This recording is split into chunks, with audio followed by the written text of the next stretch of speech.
오늘 우리에게 주신 하나님의 말씀 요한 3서 1장 1절로 8절 말씀입니다. 생명의 삶가 6월 29일 수요일 말씀 가이오에 대한 칭찬과 격려 함께 읽겠습니다. 장로인 나는 사랑하는 가이오 곧 내가 참으로 사랑하는 자에게 편지하노라. 사랑하는 자여 내 영혼이 잘됨 같이 내가 범사에 잘되고 강건하기를 내가 간구하노라. 형제들이 와서 내게 있는 진리를 증언하되 내가 진리 안에서 행한다 하니 내가 심히 기뻐하노라. 내가 내 자녀들이 진리 안에서 행한다 함을 듣는 것보다 더 기쁜 일이 없도다. 사랑하는 자여 내가 무엇이든지 형제 곧 나그네 된 자들에게 행하는 것은 신실한 일이니 그들이 교회 앞에서 너의 사랑을 증언하였느니라. 내가 하나님께 합당하게 그들을 전송하면 좋으리로다. 이는 그들이 주의 이름을 위하여 나가서 이방인에게 아무것도 받지 아니함이라. 그러므로 우리가 이 같은 자들을 영접하는 것이 마땅하니 이는 우리로 진리를 위하여 함께 일하는 자가 되게 하려 함이라. 아멘. 오늘 말씀 속에 이 사도 요한은요, 가이오라는 한 성도의 그 섬기는 삶에 대하여 무척이나 기뻐하며 칭찬하는 모습을 봐요.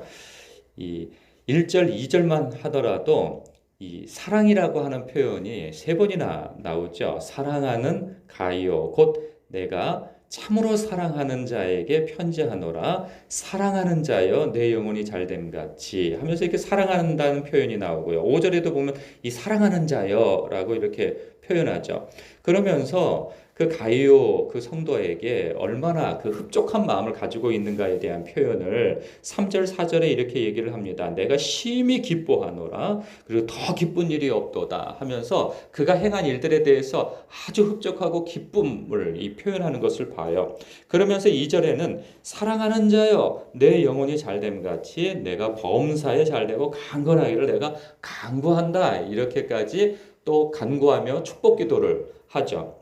이 2절에서 이 축복 기도는요, 우리가 익히 알고 있고 이 말씀을 통하여서 이 축복 기도를 통하여서 많은 영감을 받기도 하고 이걸 붙잡은 사람들이 받은 은혜도 굉장히 많은 이 간구가 아닐 수 없습니다. 내 영혼이 잘됨 같이 내가 범사에 잘되고 강건하기를 내가 간구하노라. 이 특별히 순복음교회 삼박자 축복이 바로 이 말씀을 근거로 해서 그 교리를 세웠죠. 여러분에게도 동일한 이 축복이 있기를 참 원합니다. 여러분의 영혼이 잘됨 같이 여러분이 범사에 잘되고 강건하기를 제가 간구하고 축복합니다. 이 말씀을 붙잡고 하나님 앞에 그리 여기고 믿고 사는 사람은 정말 이러한 이 말씀이 임할 것입니다. 그러나 이거는 1세기 때 가이오라고 하는 사람에게 한 축복이야, 간구야 라고 생각하면 그냥 글자에 지나지 않습니다.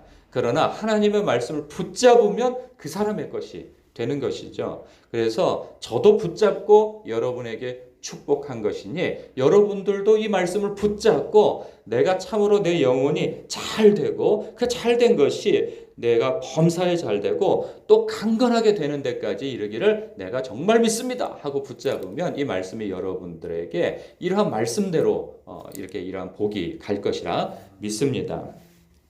그러면 이 사도 요한이 왜 이렇게 이 가이오라고 하는 성도에게 이 기쁨을 표현하고 사랑을 표현하는가? 그 내용을 보면요. 3절에 형제들이 왔다는 거예요. 요한 사도에게.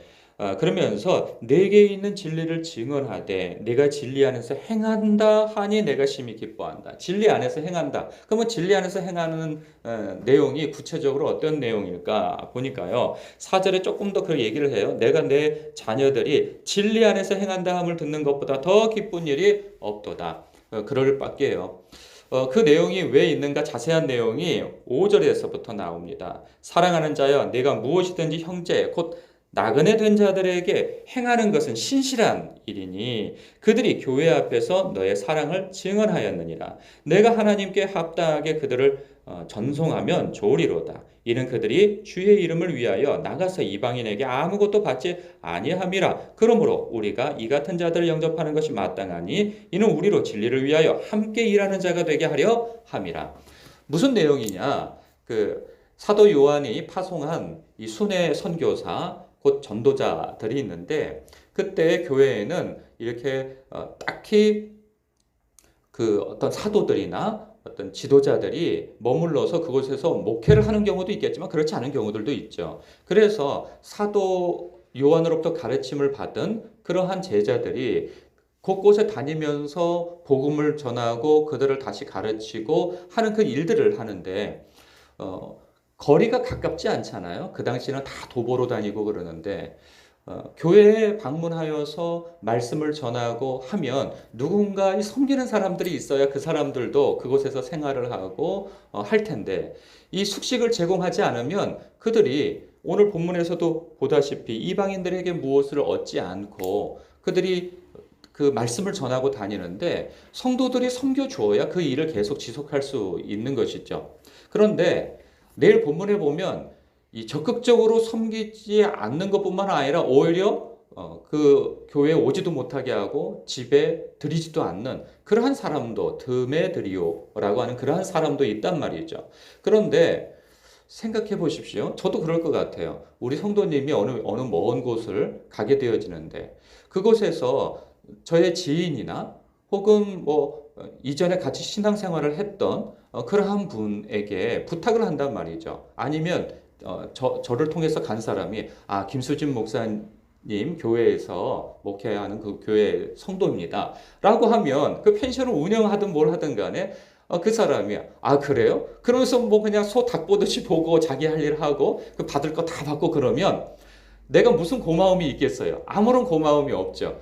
왜냐하면 그렇게 하는 것은, 돈 받고 하는 것은, 돈 받은 대로만 하는 것은 어느 펜션에 가더라도 다 그렇게 해주는 거 아니겠어요? 그런데 그쪽에서 아주 반가워하고 하다못해 서비스를 더 해준다던가 그러면서 저의 안부를 묻는다던가 하면서 혹은 식사 대접까지 해준다고 한다면 그것이 마치 저를 섬겨주는 것과 같은 마음이 되어지겠죠. 마치 그런 것과 같습니다. 사도 요한으로부터 온 사람이라고 하는데 그러한 사람을 정말 그 사도 요한을 대하듯이 그렇게 공개를 하고 섬기고 하니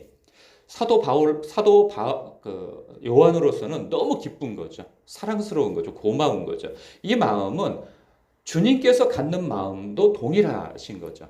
왜냐하면 하나님의 사람들이 있단 말이죠. 선교사가 될 수도 있고, 그리고 신학생들, 전도자, 혹은 그 목회자일 수 있어요. 그 밖에 다른 분들도 있겠죠.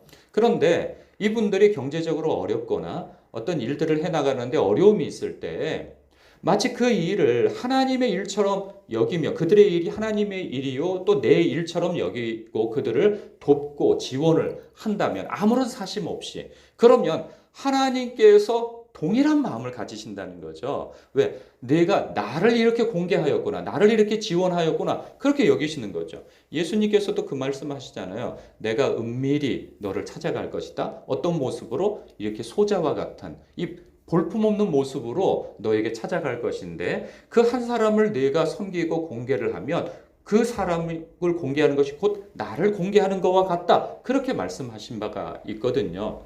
그래서 많은 성도님들이, 선교사님들이 오시거나 혹은 신학생이거나 혹은 이렇게 어떤 목회자 분들을 그렇게 섬기는 데에는 바로 그와 같은 마음으로 그렇게 섬긴다 여겨집니다. 왜냐하면 저도 신학생 때 이렇게 그러한 마음으로 사심 없이 저를 돕는 분들이 계셨거든요. 그러한 것은 곧 하나님을 생각하기 때문에, 주님을 생각하는 마음에 생면부지, 저에 대해서도 아무것도 모르는 사람임에도 불구하고 저를 지원하고 학비를 지원하고 생활비를 지원하고 하면서 학교를 다닐 수 있게 해주신 분들이 있었단 말이에요. 바로 그러한 것은 8절에 그러므로 우리가 이 같은 자들을 영접하는 것이 마땅하니 이는 우리로 진리를 위하여 함께 일하는 자가 되게 하려 함이라.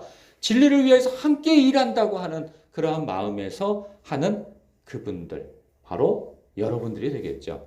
여러분들도 모르긴 몰라도 알게 모르게 오른손이 하는 것을 왼손이 모르게 하면서 이렇게 선교지에, 선교사에, 그리고 다른 목회자에, 그리고 어떤 분이 있었으면 또 이렇게 식사 대접이나 그렇게 어떤 생활지원금을 이렇게 지원하면서 여러분들의 마음을 그렇게 표현하고 한단 말이죠. 그러면 하나님께서 어떻게 여기시는가? 바로 사도 바울처럼, 아니 사도 요한처럼 그렇게 여긴다는, 사랑하는 자요. 내가 사랑하는 자요. 당신이 이렇게 행한 것이 내가 너무 기쁘고 기쁘다 하면서 하나님께서 여러분에게 그러한 마음을 표현을 하신다는 거죠. 그러한 분에게 2절과 같은 축복이 더욱 임하는 거죠. 당신의 영혼이 잘됨 같이 당신이 범사에 잘되고 강건하기를 축복한다 라고 하는 이 축복이 바로 그러한 성도님에게 더욱 임하게 되어지는 것이죠. 오늘도 여러분 주변에 이렇게 하나님의 마음으로 죽게 하듯 섬길 만한 사람이 있다면 오늘 그러한 마음을 표현하시는 여러분 되시길 주님의 이름으로 축복합니다. 이것이 꼭 물질만은 아닙니다. 격려의 말이 될 수도 있고요. 중보기도 될 수도 있는 것이죠. 혹은 식사 대접을 한번 하는 것일 수도 있는 것입니다. 이렇게 함으로 인하여서 하나님의 사람들을 격려하시는 여러분 되시길 축복합니다. 기도하겠습니다.